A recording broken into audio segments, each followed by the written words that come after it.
I would like to go over a situation now that rarely happens, but it can happen. And that's when all of the scales are above normal. Now, rarely would a student ever have all of these sleep disorders together: a sleep related breathing disorder, periodic limb movement disorder, delayed sleep phase syndrome, and narcolepsy. I mean, that would be, I've never heard of a case like that, to be honest with you. But the sleep disorders inventory can show a profile like this once in a great while. And this is because when you have, let's say, this sleep related breathing disorder here is in the high risk range, it could be making all these other scales higher than normal. It could be elevating them. And the reason for that is that a sleep-related breathing disorder, in particular in particular obstructive sleep apnea, can cause the kid to kick and roll around a lot, trying to get their airways open, which would mean that periodic limb movement disorder, the parents would score those questions about kicking and rolling around high. That could elevate this one. The delayed sleep phase syndrome bar could be high because this student is not getting enough sleep at night, so they may have trouble staying awake in their early morning classes in particular, and they may also be having difficulty falling asleep at night at 10 o'clock or 11. Really, because it's really strange, but with apnea, if a kid has moderate to severe apnea, it's kind of almost like some kids develop this unconscious fear of going to sleep because they're stopping breathing. And when you stop breathing, especially if it's a kid that might be stopping breathing for 20 to 40 seconds, that's a condition that the kid is getting near death. So the brain kind of keeps this kid on hyper alert at night, maybe because the kid is afraid to fall asleep. They don't even know they are, but that's a condition that's happening with the brain because it's the brain's responsibility to keep you alive and keep you breathing. And so that can cause some strange things to happen, maybe with the delayed sleep, falling asleep at night later, uh, and then having difficulty waking up in the morning. Narcolepsy can be higher because this sleep-related breathing disorder, obstructive sleep apnea, causes more excessive daytime sleepiness in teenagers, more teenagers than little kids. Little kids are more hyper, and teenagers that have it are more sleepy. So that one, like I said, the main characteristic of narcolepsy is excessive daytime sleepiness. And then sometimes later on, another characteristic will be cataplexy, which I didn't even talk about, but it's this very strange muscular behaviors where the child may, or the teenager may, suddenly go limp and maybe lose his muscle control of his arms or his legs under certain very emotional conditions. It could be when he gets angry or really laughing hard or crying or things like that. Cataplexy is a condition where the body, some part of the body kind of goes limp.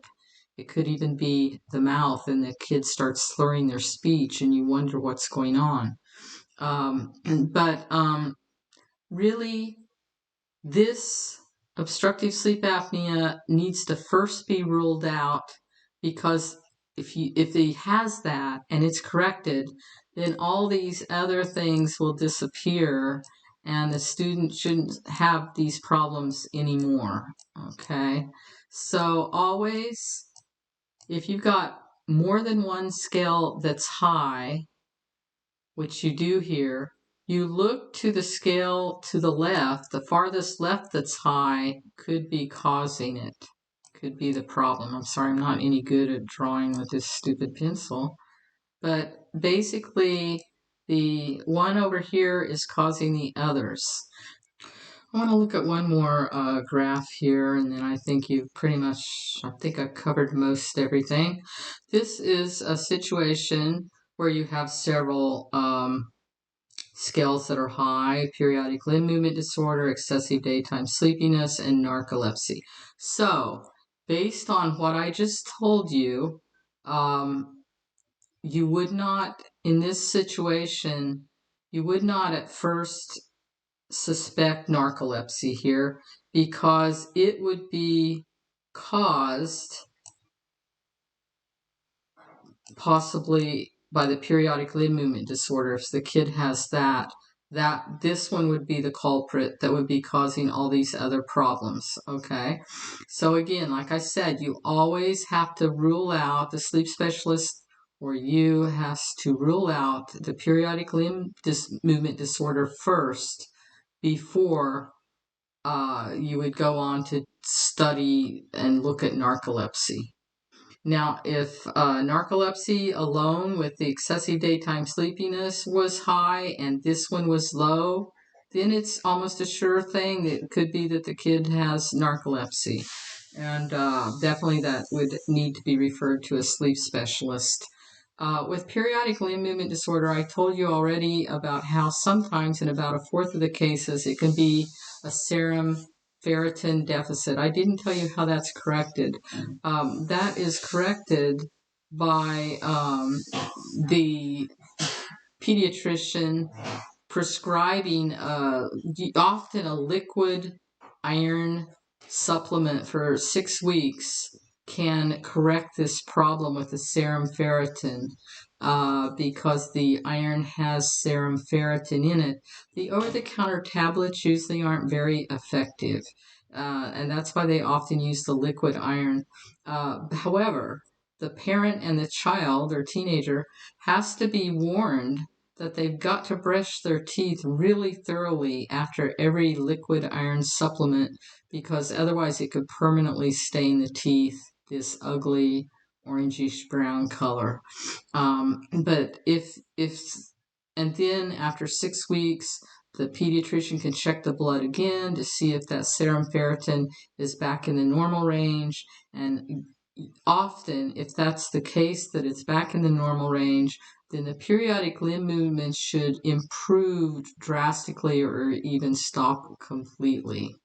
And if not, that's when you go to those other medications, maybe like nilotinib or something else, Mirapex or something, I don't know.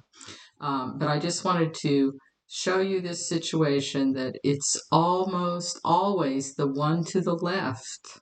And this is the scale that's to the left of these other two that's causing the problem. And if it would have been delayed sleep phase that would have been up here high, then it would have been that the delayed sleep phase would have been the most likely cause of the narcolepsy. Often it is obstructive sleep apnea that's up in here that's making narcolepsy and excessive daytime sleepiness look like a problem.